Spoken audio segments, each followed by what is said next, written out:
Friends, ലോഹബിന്റെ പുതിയൊരു വീഡിയോയിലേക്ക് എല്ലാവർക്കും സ്വാഗതം. അപ്പോൾ നമ്മൾ ഇന്ന് ഡിസ്കസ് ചെയ്യാൻ പോകുന്ന topic origin and development of administrative law ആണ്. അപ്പോൾ ഒരു അഡ്മിനിസ്ട്രേറ്റീവ് ലോന്റെ ഒറിജിൻ നോക്കുകയാണെങ്കിൽ 20th സെഞ്ച്വറിയിലാണ് അഡ്മിനിസ്ട്രേറ്റീവ് ലോ എമേർജ് ചെയ്തിട്ട് അല്ലെങ്കിൽ അതിനൊരു ഡെവലപ്മെന്റ് ഉണ്ടായി വന്നിട്ടുള്ളത്. The rapid growth of administrative law in modern times is direct result of growth of administrative powers and functions. അതായത് അഡ്മിനിസ്ട്രേറ്റീവ് ലോന്റെ ഒരു റാപ്പിഡ് ഗ്രോത്ത് ഈ മോഡേൺ ടൈംസിലാണ് ഉണ്ടായിട്ടുള്ളത്. ഈ മോഡേൺ ടൈംസിൽ ഇതിനൊരു റാപ്പിഡ് ഗ്രോത്ത് ഉണ്ടായതുകൊണ്ട് തന്നെ അഡ്മിനിസ്ട്രേറ്റീവ് പവേഴ്സിലും അതിന്റെ സ്ട്രക്ചറിലും അതുപോലെ തന്നെ സ്റ്റേറ്റിന്റെ ഫംഗ്ഷൻസിലും ഒരുപാട് മാറ്റങ്ങൾ ഉണ്ടായിട്ടുണ്ടെന്നാണ് പറയുന്നത്. അപ്പോൾ origin of administrative law consider ചെയ്യുമ്പോൾ നമ്മൾ ആദ്യം ഗോ ത്രൂ ചെയ്യേണ്ട ഒരു തിയറിയാണ് ലീസിസ് ഫെയർ തിയറി എന്ന് പറയുന്നത്. ലീസിസ് ഫെയർ തിയറി എന്താന്ന് വെച്ച് കഴിഞ്ഞാൽ മാക്സിമം ഫ്രീഡം കൊടുക്കുക എന്നുള്ളതാണ്. അതായത് ഗവൺമെന്റിന്റെ കൺട്രോൾ കുറച്ചുകൊണ്ട് മാക്സിമം ഫ്രീഡം കൊടുക്കുക എന്നുള്ളതാണ് ലീസിസ് ഫെയർ തിയറി എന്ന് പറയുന്നത്. ഈ ലീസിസ് ഫെയർ തിയറി എന്ന് പറയുന്നത് ഗവൺമെന്റിന്റെ റൂൾസിനും റെഗുലേഷൻസിനും ഓപ്പോസിറ്റ് ചെയ്യുന്ന ഒരു തിയറി ആയിട്ടാണ് കൺസിഡർ ചെയ്തുകൊണ്ടിരുന്നത്. നമ്മൾ പറഞ്ഞു 19th സെഞ്ച്വറിയിലാണ് ലീസിസ് ഫെയർ തിയറി ഉണ്ടായിരുന്നതെന്ന് പറഞ്ഞു. അവിടുന്ന് 20th സെഞ്ച്വറിയിലേക്ക് ഉണ്ടായപ്പോൾ അല്ലെങ്കിൽ 20th സെഞ്ച്വറിയിലേക്ക് പോയപ്പോൾ ഉണ്ടായിരുന്ന മാറ്റാണ് ഡോക്ട്രിൻ ഓഫ് സോഷ്യൽ വെൽഫെയർ എന്ന് പറയുന്നത്. അതായത് ലീസിസ് ഫെയർ തിയറി എന്ന് പറയുമ്പോൾ ഗവൺമെന്റിന്റെ കൺട്രോൾസ് ഇല്ലാതെ എല്ലാവർക്കും ഒരുപോലെ, അതായത് കൂടുതൽ ഫ്രീഡം കൊടുക്കുന്ന രീതിയിലുള്ള ഒരു തിയറി ആയിരുന്നു ലീസിസ് ഫെയർ തിയറി എന്ന് പറയുന്നത്. അവിടുന്ന് സോഷ്യൽ വെൽഫെയറിലോട്ട് വരുമ്പോഴേക്ക് എല്ലാവരെയും പരിഗണിച്ചുകൊണ്ട് അവരെ കൺസിഡർ ചെയ്തുകൊണ്ട് ഒരു സോഷ്യൽ വെൽഫെയർ ഉണ്ടാക്കുക, മാക്സിമം സോഷ്യൽ വെൽഫെയർ എല്ലാവർക്കും പ്രൊവൈഡ് ചെയ്യാൻ ഉദ്ദേശത്തോടു കൂടിയാണ് സോഷ്യൽ വെൽഫെയർ എന്ന് പറയുന്ന ഡോക്ട്രിൻ ഇൻട്രൊഡ്യൂസ് ചെയ്യുന്നത്. ഇത് ഇൻട്രൊഡ്യൂസ് ചെയ്തതോടുകൂടി അഡ്മിനിസ്ട്രേറ്റീവ് അതോറിറ്റീസിന്റെ, എക്സിക്യൂട്ടീവിന്റെ ആയാലും അഡ്മിനിസ്ട്രേറ്റീവ് അതോറിറ്റിന്റെ ആയാലും റെസ്പോൺസിബിലിറ്റീസ് ഇൻക്രീസ് ആയി. ഈ സോഷ്യൽ വെൽഫെയർ തിയറി അഡ്മിനിസ്ട്രേറ്റീവ് ലോയിൽ ഡെഡിക്കേറ്റഡ് ലെജിസ്ലേഷനും സബോർഡിനേറ്റീവ് ലെജിസ്ലേഷനും ഇടയാക്കി. അതുകൊണ്ട് തന്നെ അഡ്മിനിസ്ട്രേറ്റീവ് ലോയുടെ ഇമ്പോർട്ടൻസും ക്വാളിറ്റിയും ക്വാണ്ടിറ്റിയും ഒക്കെ ഇൻക്രീസ് ചെയ്യാൻ വേണ്ടി ഇത് ഹെൽപ്പ് ചെയ്തു. അതുപോലെ തന്നെ അഡ്മിനിസ്ട്രേറ്റീവ് ലോയുടെ ഒരു റിലേഷൻഷിപ്പ് പബ്ലിക് പവറും അതുപോലെ തന്നെ പേഴ്സണൽ റൈറ്റും ആയിട്ടുള്ള ഒരു റിലേഷൻഷിപ്പിനെ അഡ്ജസ്റ്റ് ചെയ്യാൻ വേണ്ടിയിട്ടും ഈ സോഷ്യൽ വെൽഫെയർ തിയറി ഹെൽപ്പ് ചെയ്തു. ഇനി നമുക്ക് development of administrative law in India നോക്കാം. അപ്പൊ നമുക്ക് ഫസ്റ്റ് ആൻഷ്യന്റ് പീരീഡ് നോക്കാം. In India, administrative law can be traced to the well-organized and centralized administration under Mauryas and Gupta, several centuries before the Christ. അതായത് BC-യിൽ മൗര്യാസും ഗുപ്താസും ആയിരുന്നു ഈ administrative ലോന്റെ ഒരു centralised administration നടത്തിയിരുന്നത്. ഇവരെ ഹെൽപ്പ് ചെയ്തിരുന്നത്, അതായത് മൗര്യ കിങ്സിന് സെൻട്രലൈസ്ഡ് അഡ്മിനിസ്ട്രേഷനെ ഹെൽപ്പ് ചെയ്തിരുന്നത് ഫിലോസഫർ ആയിട്ടുണ്ടായിരുന്ന ചാണക്യ ആയിരുന്നു.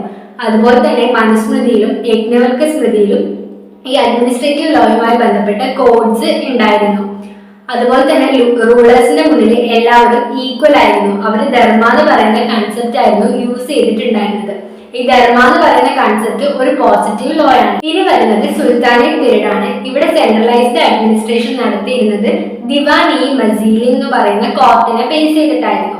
പിന്നീട് ഈ സുൽത്താനേറ്റ് പീരീഡിനെ പ്രൊവിൻസ് ആയിട്ട് ഡിവൈഡ് ചെയ്തു. പ്രൊവിൻസ് ആയിട്ട് ഡിവൈഡ് ചെയ്തപ്പം അവിടെ ഉണ്ടായിരുന്ന കോർട്ട് എന്ന് പറയുന്നത് നിസാമി സഭ ആയിരുന്നു. പിന്നീട് ഈ പ്രൊവിൻസിനെ ഡിസ്ട്രിക്റ്റ് ആയിട്ട് വീണ്ടും ഡിവൈഡ് ചെയ്തപ്പോൾ അവിടെ ഫുജ്ദാർ, അമീർ, കൊട്വാൾ എന്ന് തുടങ്ങിയ കോർട്ടുകൾ ഉണ്ടായി വന്നു. ഇനി വരുന്നത് മുഗൾ പീരീഡ് ആണ്. മുഗൾ പീരീഡിൽ ഇസ്ലാമിക് ലോന്റെ കൺസെപ്റ്റിനെ ബേസ് ചെയ്തിട്ടായിരുന്നു അഡ്മിനിസ്ട്രേറ്റീവ് ലോ അല്ലെങ്കിൽ അഡ്മിനിസ്ട്രേഷൻസ് നിലനിന്ന് പോയത്. പിന്നീട് വരുന്നത് ഇംഗ്ലീഷ് പീരീഡ് ആണ്. ഇംഗ്ലീഷ് പീരീഡ് എന്ന് പറയുന്നത് മുഗളന്മാർക്ക് ശേഷം ബ്രിട്ടീഷുകാരെ ഇന്ത്യ പിടിച്ചെടുത്തു. ഈ ഇന്ത്യ പിടിച്ചെടുത്തതിന് ശേഷം ഇന്ത്യയുടെ അധികാരം എന്ന് പറയുന്നത് ഇംഗ്ലീഷ് ഈസ്റ്റ് ഇന്ത്യ കമ്പനിയുടെ കയ്യിലായിരുന്നു. അങ്ങനെ 1857 ശേഷം ബ്രിട്ടീഷ് ഗവൺമെന്റ് ഈ അധികാരത്തിനെ ഇംഗ്ലീഷ് രാജാവിനെ കൈമാറി. ആ ഹാൻഡ് ഓവർ ചെയ്തതിന് ശേഷമാണ് ഇന്ത്യയിലെ അഡ്മിനിസ്ട്രേറ്റീവ് ലോന്റെ ഡെവലപ്മെന്റ് സ്റ്റാർട്ട് ചെയ്ത് വരുന്നത്. അങ്ങനെ ബ്രിട്ടീഷുകാരുടെ കയ്യിൽ അധികാരം കിട്ടിയതിനു ശേഷം ഗവർണർ ജനറൽ ഓഫ് ഇന്ത്യയും ഗവർണറും റിയൽ അഡ്മിനിസ്ട്രേറ്റേഴ്സ് ആയിട്ട് മാറി. അവിടെ എക്സിക്യൂട്ടീവ്സ് മാത്രമാണ് ഉണ്ടായിരുന്നത്. ഈ ബ്രിട്ടീഷ് പീരീഡിൽ ഡെലിഗേറ്റഡ് ലെജിസ്ലേഷൻ നടന്നിരുന്നു എന്ന് നമ്മൾ പറഞ്ഞു. അവിടെ കൂടുതലായിട്ട് നടന്നത് പോലീസ് സ്റ്റേറ്റ്സും ലോ ആൻഡ് ഓർഡർ ഉണ്ടാക്കുക എന്നുള്ളതായിരുന്നു അവിടുത്തെ അഡ്മിനിസ്ട്രേഷന്റെ പണിയായിട്ട് ഉണ്ടായിരുന്നത്. പിന്നീട് വരുന്നത് 1883 മുതൽ 1939 വരെയുള്ള കാലഘട്ടമാണ്. ഈ കാലഘട്ടത്തിൽ അഡ്മിനിസ്ട്രേറ്റീവ് അതോറിറ്റീസ് അല്ലെങ്കിൽ ആ കാലത്തുണ്ടായിരുന്ന അഡ്മിനിസ്ട്രേഷൻസ് കൂടുതൽ പ്രാധാന്യം നൽകിയിരുന്നത് പബ്ലിക് സേഫ്റ്റി, ഹെൽത്ത്, മൊറാലിറ്റി തുടങ്ങിയ കാര്യങ്ങൾക്കായിരുന്നു. ഇനി വരുന്നത് പോസ്റ്റ് ഇൻഡിപെൻഡൻസ് പീരീഡ് ആണ്. അതായത് സ്വാതന്ത്ര്യം കിട്ടിയതിന് ശേഷം ഇന്ത്യയിൽ അഡ്മിനിസ്ട്രേറ്റീവ് ലോന്റെ വികസനം വളരെ അധികമായിട്ടുണ്ടായി. അഡ്മിനിസ്ട്രേറ്റീവ് ട്രിബ്യൂണൽസ് ഉണ്ടാവുന്നതും കൂടുതൽ അഡ്മിനിസ്ട്രേറ്റീവ് ആയിട്ടുള്ള വർക്കുകൾ കോൺസ്റ്റിറ്റ്യൂട്ട് ചെയ്യുകയും ഫ്രെയിം ചെയ്യുകയും ചെയ്തിട്ടുണ്ടായിരുന്നത്. അങ്ങനെ അഡ്മിനിസ്ട്രേറ്റീവ് ലോയുടെ ഡെവലപ്മെന്റിന് വളരെയധികം ഇമ്പോർട്ടൻസ് ഉണ്ടാവുകയും ചെയ്തു. അപ്പൊ ഇനി നമുക്ക് reasons for growth of administrative law എന്തൊക്കെയാണെന്ന് നോക്കാം. ഫസ്റ്റ് വരുന്നത് ചേഞ്ച് ഇൻ ഗവൺമെന്റ് പോളിസീസ് ആണ്. അതായത് ലേസസ് ഫെയർ തിയറിന്ന് സോഷ്യൽ വെൽഫെയർ തിയറിയിലേക്കുള്ള ഒരു ചേഞ്ച്. പിന്നീടുള്ളത് ഗ്രോത്ത് ഓഫ് ഡെലിഗേറ്റഡ് ലെജിസ്ലേഷൻ ആണ്. അടുത്തതായിട്ട് വരുന്നത് എക്സ്പെൻസീവ് ജുഡീഷ്യൽ പ്രൊസീജിയേഴ്സ് ആണ്. അതായത് ഒരു ജുഡീഷ്യൽ പ്രൊസീജിയേഴ്സ് കഴിയാൻ വേണ്ടിയിട്ട് വളരെ എക്സ്പെൻസീവ് ആണ്. അപ്പോൾ ഒരു അഡ്മിനിസ്ട്രേറ്റീവ് ട്രിബ്യൂണൽസ് ഉണ്ടാവുകയാണെങ്കിൽ കാര്യങ്ങൾ പെട്ടെന്ന് കൈകാര്യം ചെയ്യാൻ വേണ്ടി പറ്റും. അപ്പൊ അതാണ് അടുത്ത പോയിന്റ് ആയിട്ട് വരുന്നത്. പിന്നീട് speedy and similar modes of adjudication, നമ്മളിപ്പോൾ പറഞ്ഞ കാര്യം തന്നെയാണ്. പെട്ടെന്ന് തന്നെ നമുക്ക് സ്പീഡി ആയിട്ട് അഡ്ജുഡിക്കേഷൻ നടത്താൻ വേണ്ടി സാധിക്കും. പിന്നീട് വരുന്നത് scope of experiment, flexibility and elasticity ആണ്. പിന്നീട് വരുന്നത് പ്രിവെന്റീവ് മെഷർ ക്യാൻ ടേക്ക് ആണ്. അതുപോലെ തന്നെ demand for protection of right ആണ്. അതുപോലെ തന്നെ ഇൻഡസ്ട്രിയലൈസേഷനും അർബനൈസേഷൻസും ഇതിനൊരു കാരണമായി മാറിയിട്ടുണ്ട്. അതുപോലെ തന്നെ സയന്റിഫിക് ടെക്നോളജിയുടെ ഡെവലപ്മെന്റും ഇതിനൊരു കാരണമായി മാറിയിട്ടുണ്ട്. അതുപോലെ തന്നെ decentralisation of economic resources and ensure economic and social ജസ്റ്റിസും ഇതിനൊരു കാരണമായിട്ട് മാറിയിട്ടുണ്ട്. ഇനി വരുന്നത് relationship between administrative law and constitutional law ആണ്. കോൺസ്റ്റിറ്റ്യൂഷണൽ ലോ എന്ന് പറയുന്നത് it's a relationship between state and individuals ആണ്. അതുപോലെ തന്നെ എക്സിക്യൂട്ടീവ്, ലെജിസ്ലേച്ചർ, ജുഡീഷ്യറി ഇതൊക്കെ ആയി ബന്ധപ്പെട്ടിട്ടുള്ള ഒരു ഇൻഡിവിജ്വലിന്റെയും സ്റ്റേറ്റിന്റെയും റിലേഷൻഷിപ്പിനെയാണ് കോൺസ്റ്റിറ്റ്യൂഷണൽ ലോ എന്ന് പറയുന്നത്. പക്ഷെ അഡ്മിനിസ്ട്രേറ്റീവ് ലോയിലോട്ട് വരുമ്പോഴേക്ക് അവിടെ ബ്യൂറോക്രാറ്റിക്കുമായിട്ടുള്ള റിലേഷൻഷിപ്പാണ്. അതായത് അഡ്മിനിസ്ട്രേറ്റീവ് അതോറിറ്റിയുമായിട്ടുള്ള ഒരു റിലേഷൻഷിപ്പാണ് അഡ്മിനിസ്ട്രേറ്റീവ് ലോ എന്ന് പറയുന്നത്.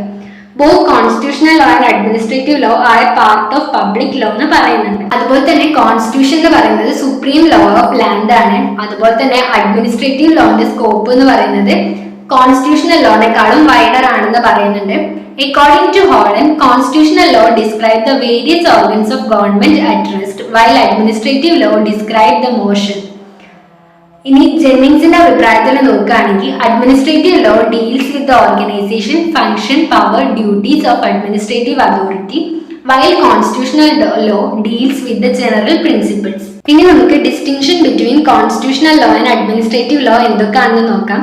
Constitutional law describes the various organs of government at rest, whereas administrative law describes them in motion എന്നാണ് പറയുന്നത്. അതുപോലെ തന്നെ constitutional law is the supreme and highest law in the country ആണെന്ന് പറയുന്നുണ്ട്.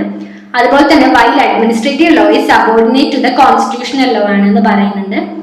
The constitutional law both theories are practical. അതായത് constitutional ലോയില് തിയറീസും പ്രാക്ടിക്കലും ഉണ്ട് എന്ന് പറയുന്നുണ്ട്. പക്ഷെ അഡ്മിനിസ്ട്രേറ്റീവ് ലോയിൽ വരുമ്പോഴേക്ക് പ്രാക്ടിക്കൽ ആൻഡ് ഫങ്ഷണൽ ലോസ് മാത്രമാണ് ഉള്ളത് എന്ന് പറയുന്നുണ്ട്.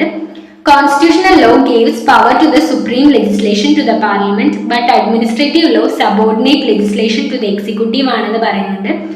അതുപോലെ തന്നെ constitutional law have full control over administration, but administrative law administrator play independently under law എന്നാണ് പറയുന്നത്. അപ്പൊ നമ്മൾ ഇത് ഡിസ്കസ് ചെയ്തത് original development of administrative law എന്നാണ്. അപ്പൊ എങ്ങനെയാണ് അഡ്മിനിസ്ട്രേറ്റീവ് ലോ ഉണ്ടായി വന്നതെന്ന് നമ്മൾ ഡീറ്റെയിൽ ആയിട്ട് ഡിസ്കസ് ചെയ്തു. അപ്പൊ നിങ്ങൾ ഈ വീഡിയോ ആദ്യമായിട്ട് കാണുകയാണെങ്കിൽ ചാനൽ സബ്സ്ക്രൈബ് ചെയ്യുക, വീഡിയോ ലൈക്ക് ചെയ്യുക, ഷെയർ ചെയ്യുക ആൻഡ് കമന്റ് ചെയ്യുക.